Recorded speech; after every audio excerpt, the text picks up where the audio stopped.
green screen animation that will appear in each of these open panels. For some people, that was a little scary because, you know, they had to rely on us at that point, knowing that, okay, it's all lights and green screens. At the end of the day, it has to be big ice-carved windows with light behind them and globes floating in the air. Now, Liliana, come this way. Tim and Liliana had to imagine hundreds of snow globes floating through the air, snow falling, magical glass behind them.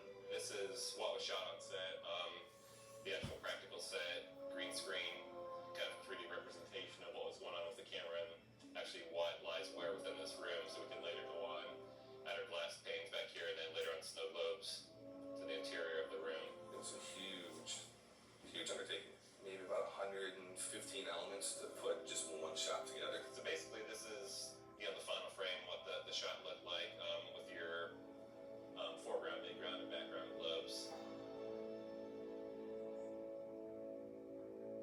It was a wonderful marriage of thought and execution between the visual effects guys and my production designer. I got an old piece of reference from a fireplace from some house, I think, in Switzerland or somewhere, and it got this huge face. And I thought to myself, this would be great if we could have the fireplace like Tim's face. So the fireplace is something we actually got to build very early on. We had a modeler build it in a CG space and work on animations. What we did was we went in, we shot the background plate from the angle that the director really loved. On a visual effects stage, off to the side of our main stages, the guys built a black box, and inside of which was a green screen. And Tim would come through that and then walk off screen. Once he stepped out, then it came into light, which really helped give the illusion that Tim was stepping out of this mouth. So we took a series of 12 different still frames of the model. You actually, you know, create one like mouth open, mouth closed. That way you can actually interpolate between, because we kind of had to treat this fireplace as a character. I never in my wildest dreams imagined that not only was his mouth going to open, but that Santa's face was going to change. He was going to have attitude.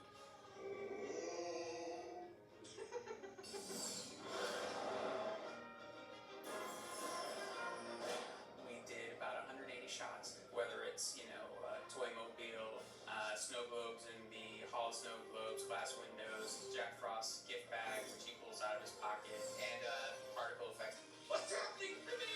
Visual effects are everywhere in this film for that magic aspect. How does the magic get to the screen? Well, it's not really magic, it's a technology.